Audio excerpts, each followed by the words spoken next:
Qiegħed magħna l-jumejn fejn l-arti, il-fidu, l-kultura jiltaqgħu.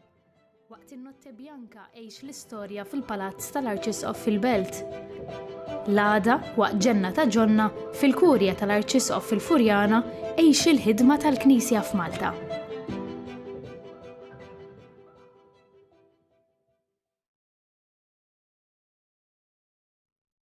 Il-ħadd it-tajjeb.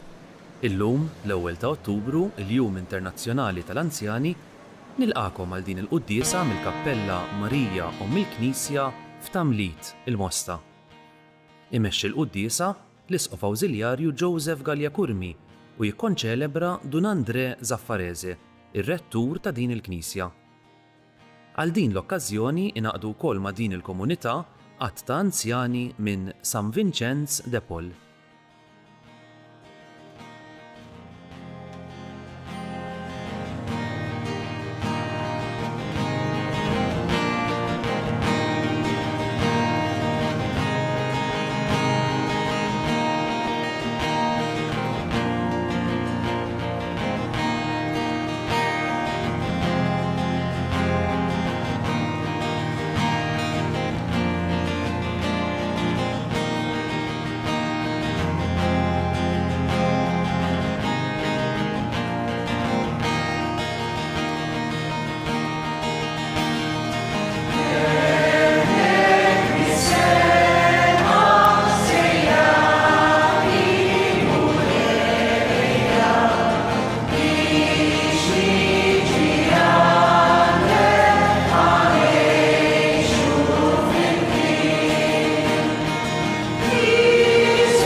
Fl-isem tal-Missier u tal-Iben u tal-Ispiritu Santu.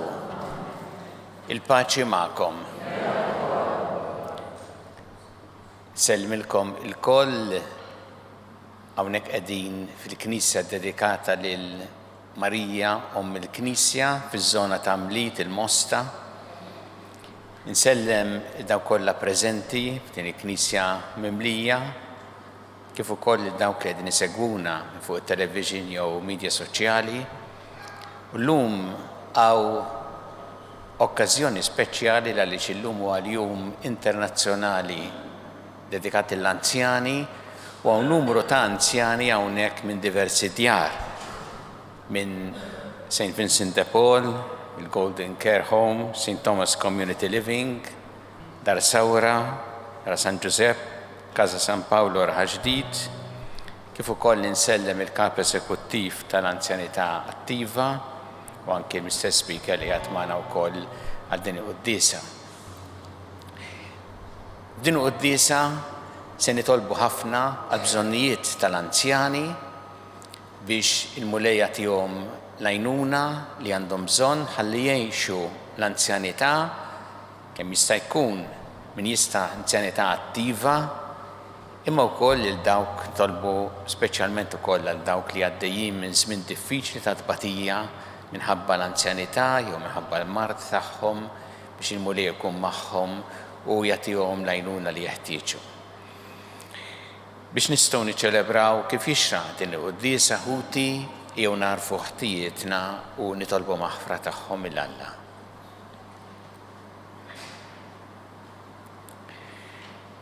Nisqal l-Alla li jista' kollox u lilkom ħuti li jiena drebt ħafna bil-ħsieb, bil-kliem, bil-għamil u billi ħallejt dmirijieti. Ħtija tiegħi, bl-akbar ħtija tiegħi. Għalhekk nitlob bil-imqazza Marija Dejjem Verġni lill-anġel qaddisin kollha u lilkom ħuti biex jitolbu għalija lill-mulej Alla tagħna. Iħenna lina Alla li jista' kollox jaħfrinna d-drobietna jwassalna għal ħajja ta' dejjem. Glorja l-Alla fl-għoli ta' smawiet u paċi fl-art il-bnedmin ta' rida tajba. Nfaħruk, nberkuk, nadorawk, natuk ġieħ, irroddu lek ħajr għal glorja kbira tiegħek. Mulej Alla, s-Sultan tas-sema, Alla Missi li tista' kollox. Mulej Iben waħdini Ġesu Kristu, mulej Alla ħaruf talla bin il-Missi.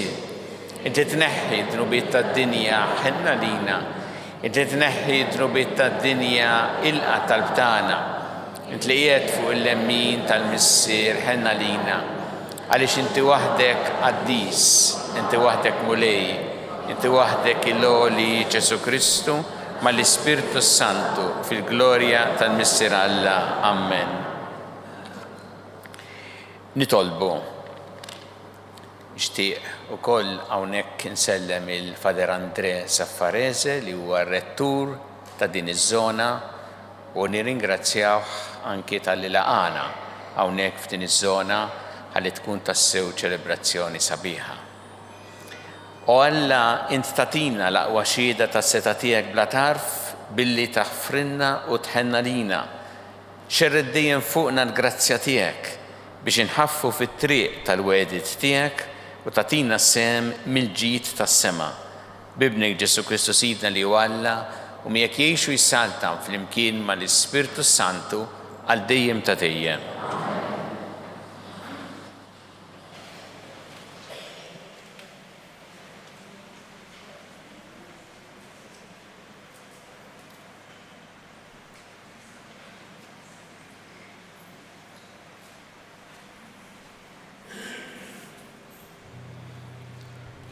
Qari mill-ktieb tal-profeta Eżekjel. Dan jgħid il-mulej. Intom tgħidu mhijiex sewwa l-imġiba tal-mulej. Issa jisimgħu dar Iżrael. Forsi l-imġiba tiegħi mhix sewwa? Mhux l-imġiba tagħkom li mhix sewwa?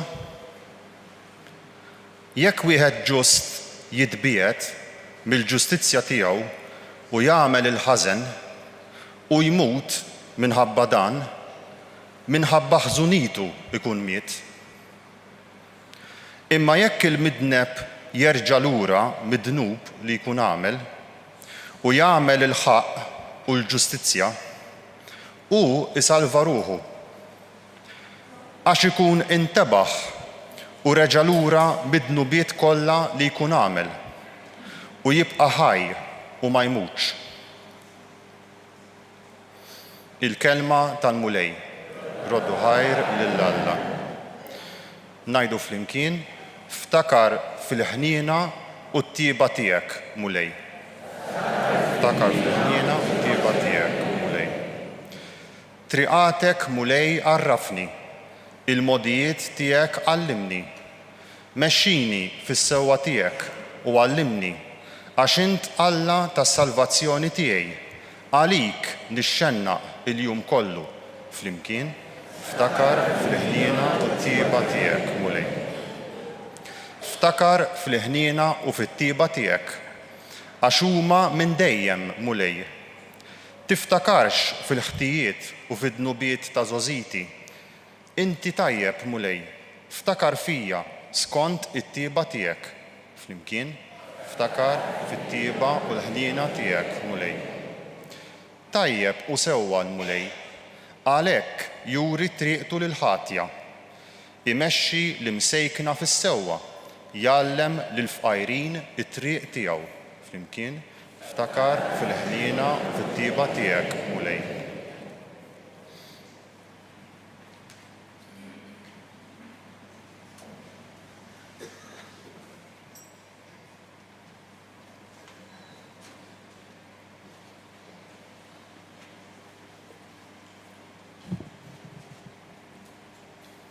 Qari mill-littra ta' San Pawlu Apostlu lill-Filippin. Ħuti, jekk hemm fikom xi faraġġ fi Kristu, jekk hemm xi kelma ta' ħlewwa fl-imħabba, jekk hemm xi xirka fl-ispirtu, jekk hemm xi ħniena u modrija, kunu fema waħda u mlewni bil-ferħ. Ħajkolkom l-istess imħabba u ruħ waħda u ħsieb wieħed. Tagħmlu xejn b'pika ta' partit, anqas għal ftaħir fieraħ, imma kunu umli u kull wieħed minnkom iqis lill-ieħor aħjar minnu. Ħadd minnkom m'għandu jfittex li jaqbillu, imma li jaqbel lil ħaddieħor. Aħsbu bħalma kien jaħseb Kristu Ġesu, u li jgħid li kellu in-natura ta' Alla ma qatx ifittex tiegħu li hu daqs Alla. Iżda xejjen lilu nnifsu billi ħa in-natura tal-sir. Sar jiġbaħ lill-bnedmin u der minn barra bħala bniedem. ċekken lilu nnifsu billi qobda sal-mewt, anzi sal-mewt tas-salib. Għalhekk Alla qollih sa smewwiet u żejnu bl-isem li hu fuq kull isem, biex fl-isem ta' Ġesu, fis-sema, fl-art u f'qiegħ l-art, il-ħlejjaq kollha jinżlu għall-kub tejhom u kull ilsien jistqar Ġesu Kristu u l-mulej għall-glorja ta' Alla l-Missier. Il-kelma tal-mulej.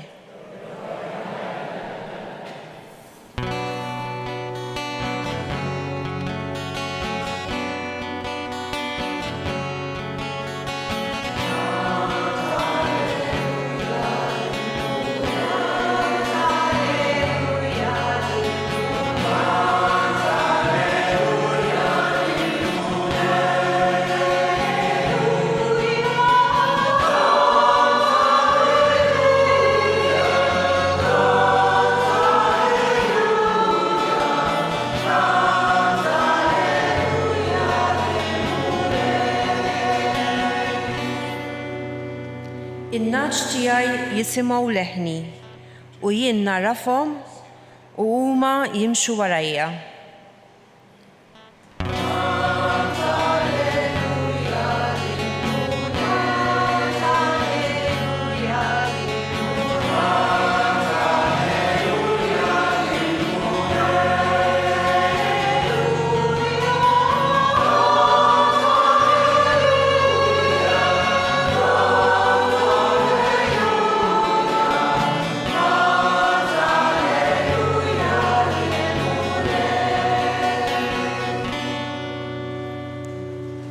Il-mulej ma'kom. Qari mill-Evanġelju skont San Mattew.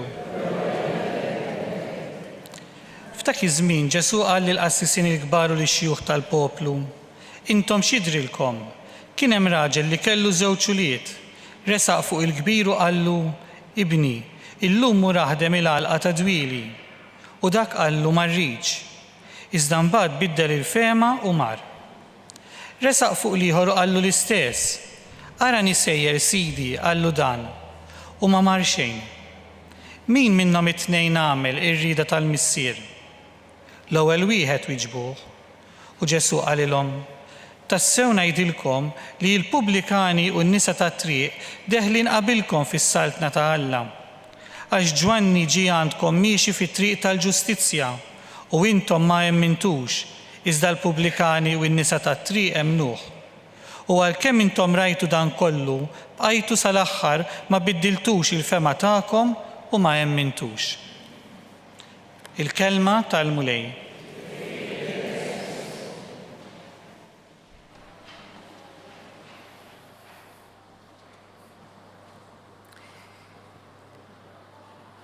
Ir-risposta għall-mistoqsija li għamel Ġesu fl-Evanġelju llum hija ovvja. Għax Ġesu qal il-parabola ta' dak il-missier li kellu żewġ ulied, il-wieħed li hu l-kbir qallu biex imur jaħdem fl-għalqa ta' dwieli qallu ma rridx, imma mbagħad mar, u l-ieħor qallu arani sejjer u ma marx.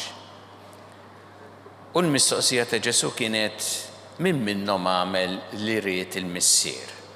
U jovja għamel dak li ried il-missier min mar kif qallu l-missier. Mhux min qal ħafna affarijiet bil-kliem okej, kollu sew u ma marx. Aħna nistgħu nifhmuh ħafna lil Ġesu mill-ħajja tagħna għax tiġri din għandna l-esperjenza fil-ħajja tagħna li pereżempju tiftiem ma' xi ħadd fejn naf jiena ġej jirranġalek xi ħaġa d-dar u jgħidlek nhar it-tlieta niġi u jiġi t-tlieta u ma jitfaċċax. U tgħid aħna ma ftemniex li jiġi. Għax ma qallix allura, jew qalli nqalalu xi ħaġa, ħallini hekk. Tiġri din u għalhekk nistgħu nifhmuh dak li Ġesu qed jgħid hawnhekk illum fl-Evanġelju meta hawnhekk kien qed jindirizza Ġesu l-ewwel nett lil assessin il-kbar u x-xjuħ tal-poplu. U kien qed jgħidilhom kif huma hekk qed jagħmlu ma' Alla bil-kliem jgħidulu mod. Jiġifieri jgħidu iva u bil-fatti jagħmlu mod ieħor. Jgħidulu le. U ġibilhom ukoll Ġesu l-eżempju ta' nies oħra illi għal-bidu irrifjutaw lil Alla imma mbagħad bidlu il-fema tagħhom, bidlu l-ħajja tagħhom u mxew kif irid Alla. Issa, dan li qed jgħid Ġesu fl-Evanġelju llum qed jgħidu lilna wkoll u qed jurina kemm hemm bżonn fil-ħajja tagħna aħna neżaminaw il-ħajja tagħna biex dak li ngħidu imbagħad ikun jaqbel ma' dak li tassew nagħmlu u ngħixu. Bil-Malti għandna espressjoni li tgħid bej il-kliem u l-fatti hemm baħar jikkumbatti. Ma Ġesu ma jridx hekk minna fil-ħajja tagħna nisranija. Imma jrid li speċjalment meta aħna qed nittrattaw ma' Alla u anke ma' xulxin narfu ngħidu tassew dak illi nagħmlu u ngħixu tassew. Jista' jiġrilna aħna fil-ħajja tagħna illi ngħidu mod u nagħmlu mod ieħor. Nsemmi eżempju, pereżempju smajna fit-tieni qari fl-Ittra ta' San Pawl fejn jgħid tkunux hekk moħħkom il-mentalità ta' partit, ta' ġlied bejnietkom u aħna ngħidu hekk, ngħidu kemm sabiħa l-paċi, mhux hekk? Kemm sabiħa l-paċi, l-unjoni li aħna nkunu ħaġa waħda. Ma ġieli jiġri li ngħidu hekk. Imbagħad bil-mod kif inġibu ruħna nkunu aħna illi nislu il-konflitt, il-ġlied, it-tilwim.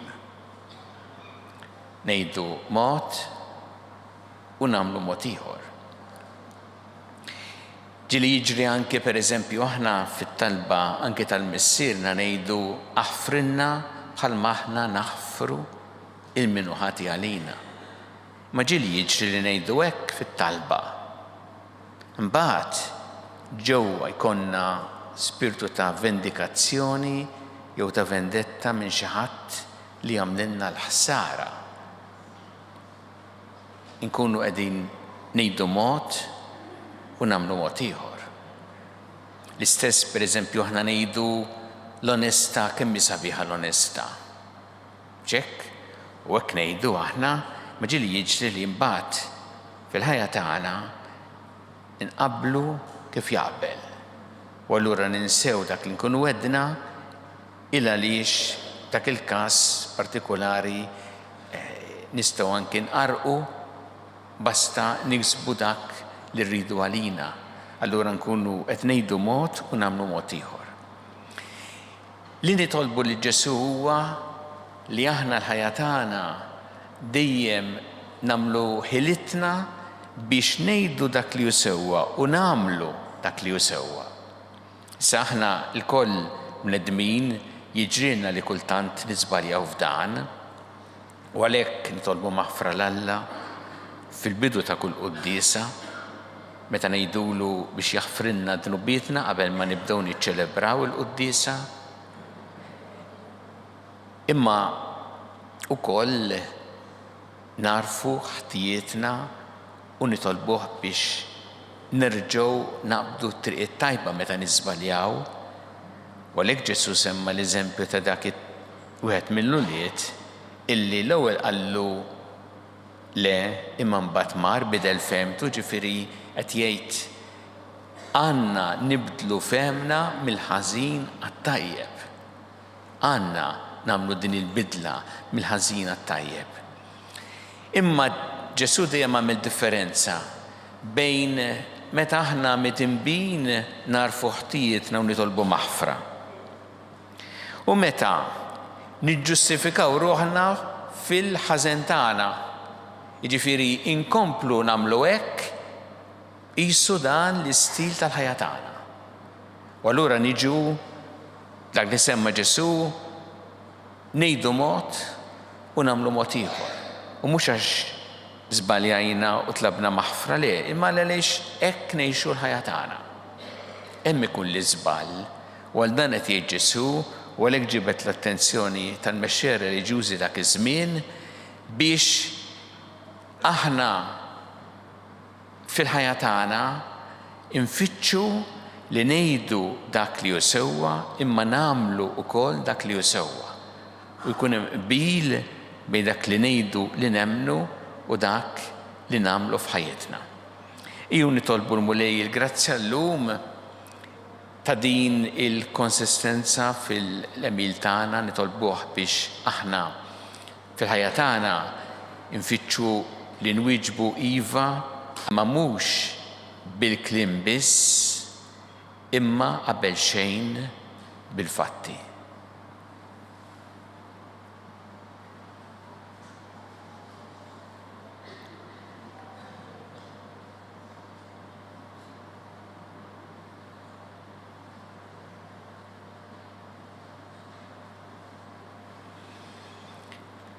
Issa flimkien nagħmlu l-istqarrija tal-fidi tagħna.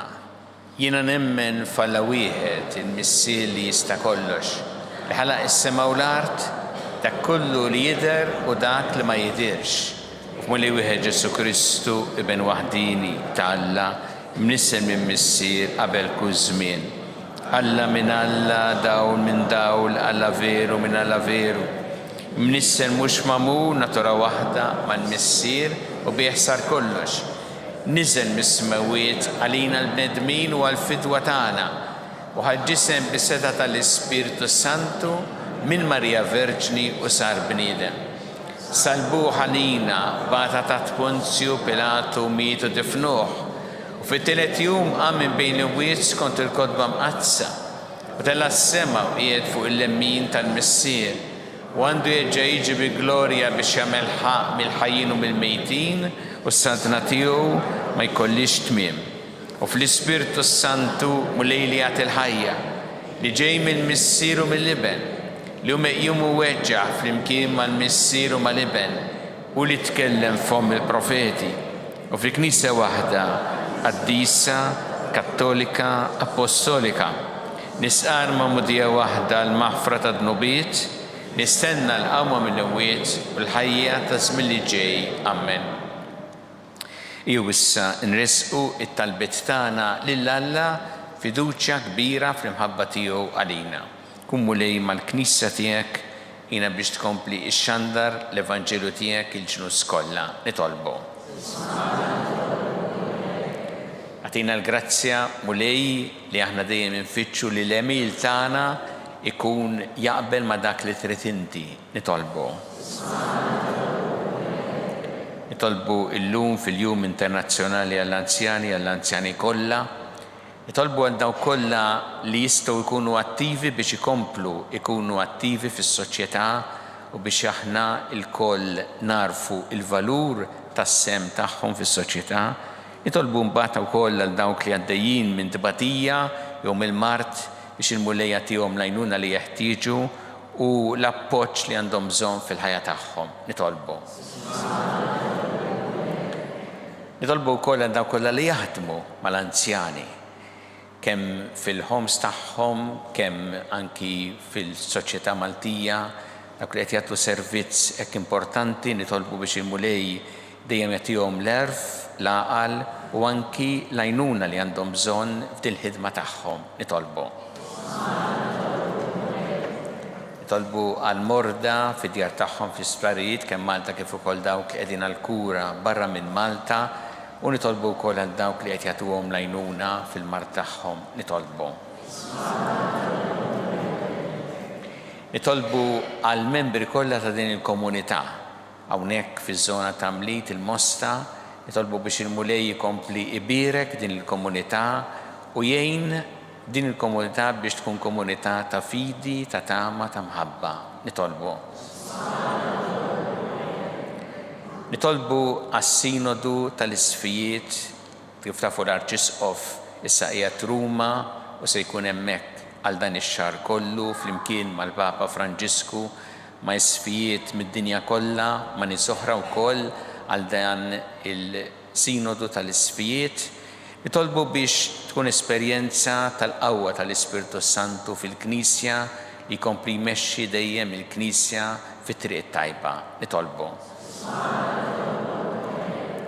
Nitolbu biex aħna dejjem narfu nożżu il-ħajja f'kull waqt tagħha, mill-ewwel mument ta' tnissil tagħha sa tmiem naturali tagħha. Nitolbu. Nitolbu għal dawk kollha li għaddejjin minn żmien diffiċli minħabba l-ġlied u l-vjolenza, minħabba il-problemi wkoll ta' diżastri naturali. Nitolbu ħafna bżonnijiet tagħhom. Nitolbu. U nitolbu għal dawk li għaddew għal-ħajja ta' dejjem, speċjalment f'dawn l-aħħar jiem biex int mulej tilqaħħom fi ħdanek u tagħti l-faraġ il-familjari tagħhom. Nitolbu.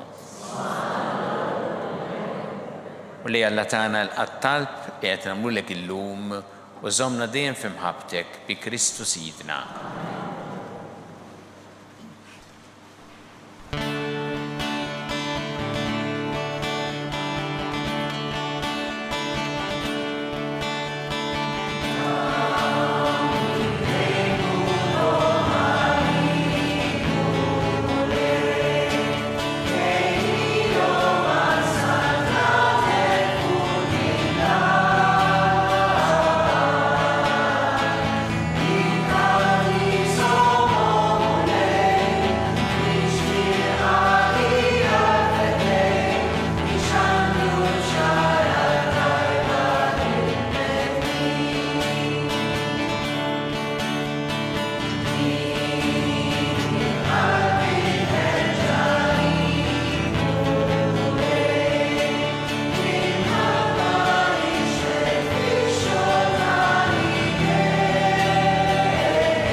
Itolbu ħuti biex is-sagrifiċċju tiegħu tagħkom ikun jogħġob lil Alla l-Missier li jista' kollox.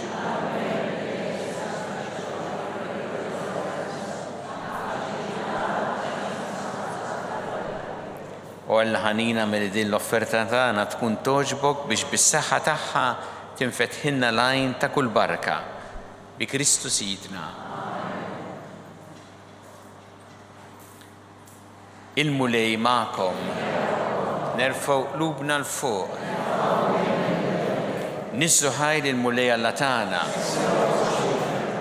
Sewwa u xieraq tas-sew mulej missier qaddis Alla ta' dejjem tista' kollox. Tajjeb u taġid tas-salvazzjoni tagħna li dejjem u kullimkien irroddulek ħajr.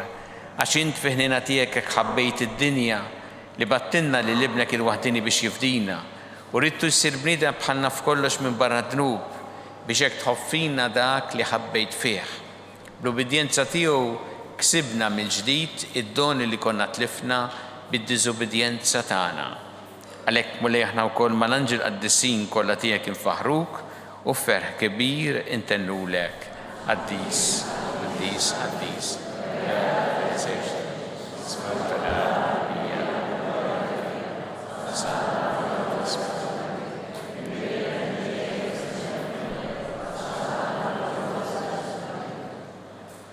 Qaddis tas-sew int mulej inti lajn ta' kull qdusija. Qaddes għalhekk nitolbuk dal-offerti bil-barka tal-Ispirtu tiegħek biex isiru għalina l-ġisem u d-dem ta' Sidna Ġesu Kristu.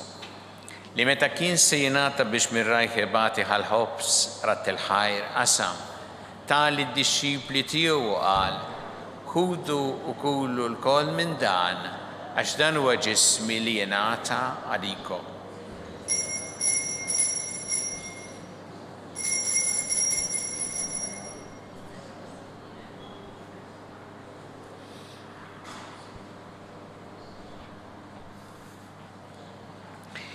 Ekku kol wara li klaħa il-kalċi reġa' rat il-ħajr tali d-dixxipli tiegħu qal ħudu u jxorbu minnu l-kol għax dan huwa l-kalċi ta' demmi tal-patt il-ġdid li jibqa' dejjem id-demm li jxeret għalikom u għall-bnedmin kollha għall-maħfra ta' tnubiet għamlu dan b'tifkira tiegħi.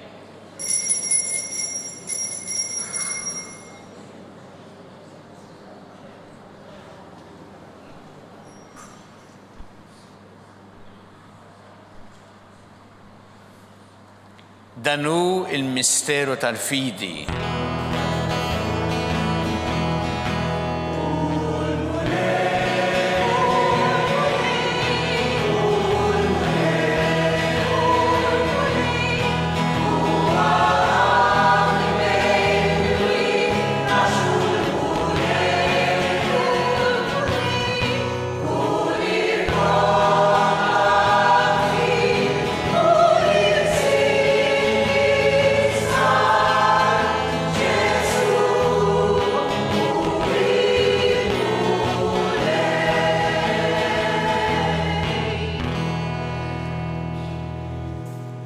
Għalhekk aħna nagħmlu dan b'tifkira tal-mewt u l-qawmien ta' Sidna Ġesu Kristu, nofrulek mulej il-ħobs tal-ħajja u l-kalċi tas-salvazzjoni u rroddulek ħajr għax jogħġbok tilqana hawn quddiemek biex naqduk u miċċa kontana nitolbu li l-Ispirtu Santu jaqadna f'ġisem wieħed lilna li nieħdu sehem mill-ġisem u d-demm ta' Kristu.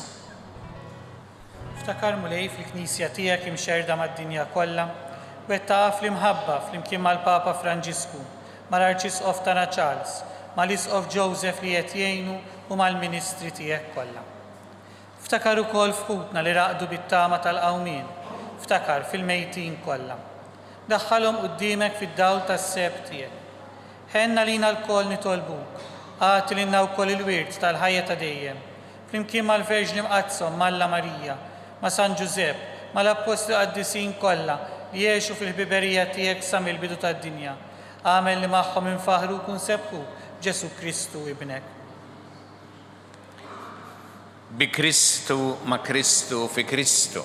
Jingħata lilek Alla missi li tista' kollox, flimkien mal-Ispirtu Santu kull ġieħu glorja għal dejjem ta' dejjem. Iju flimkien nitolbu t-talba li għallimna Ġesu li jrid li nitolbu bħal-uliet tal-istess missier tagħna. Missierna li inti fis-smawiet jitqaddes ismek, tiġi saltnatek, ikun li trid int kif fis-sema hekk ta' fl-ard. Ħobsna ta' kuljum atina llum, affrinna dobietna bħalma nafru minnu ħati għalina, bla daħanniex fit-tiġrib, iżda ħlisna mid-deni. Eħlisna nitolbuk mulej minn kull deni. Atina fit-tiebu ħnina tiegħek il-paċi fi żmienna biex inkunu ħilsa dejjem mid-dnub u mħarsa minn kull inkwiet. Aħna nistennew nittamaw lena u l-miġja tas-Salvatur tagħna Ġesu Kristu. Muli Ġesu Kristu li qed l-apostli tiegħek inħallilkom is-sliem, nagħtikom is-sliem tiegħi, la tħares lejn tnubietna, iżda ħares lejn il-fidi tal-Knisja tiegħek. Għatiha s-sliem u l-għaqda li jintret fiha, int li tgħixu s-saltan għal dejjem ta' dejjem. Il-paċi tal-mulej tkun dejjem magħkom. Nagħtu il-paċi li xulxin.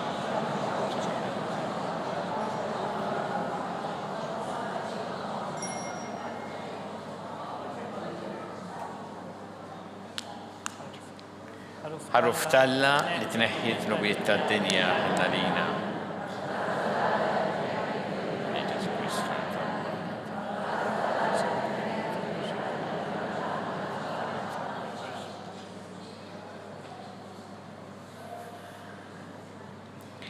Danu il-ħaruf talla, danu li jneħħi id-nubiet tad-dinja ħin jindawk li huma mistiedna l-ikla tal-ħaruf.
nitolbu.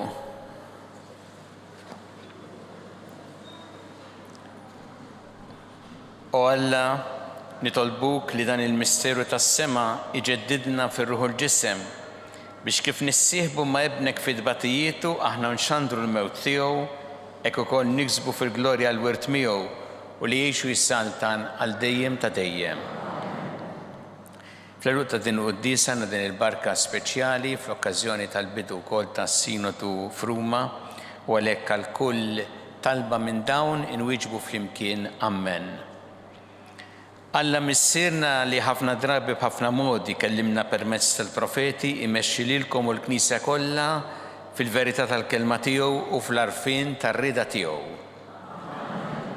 L-iben ta' Alla mibgħut fil-milja ta' żminijiet biex juri l-bnedmin lana bla qis ta' ħnina tal-missier iħariskom fl-għaqda sieħa miegħu u maħudkom kollha.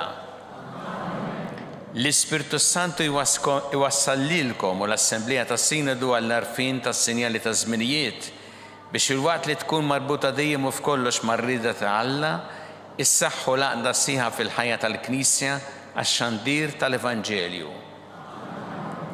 U jberikkom Alla li jista' kollox il-missier u l-iben u l-Ispirtu Santu immorru u ngħixu fil-paċi ta' Kristu.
Naslu fit-tmiem din il-quddiesa f'jum l-anzjani.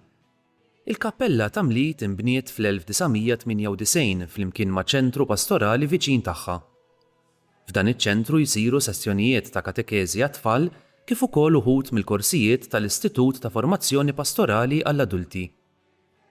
Is-sena akkademika tal-PFI tibda dan ix-xahar u b'kollox se toffri aktar minn 25 kors differenti fosthom korsijiet dwar il-Madonna, l-Evanġelju ta' San Ġwan u oħrajn marbuta mal-ħidma pastorali tal-Knisja.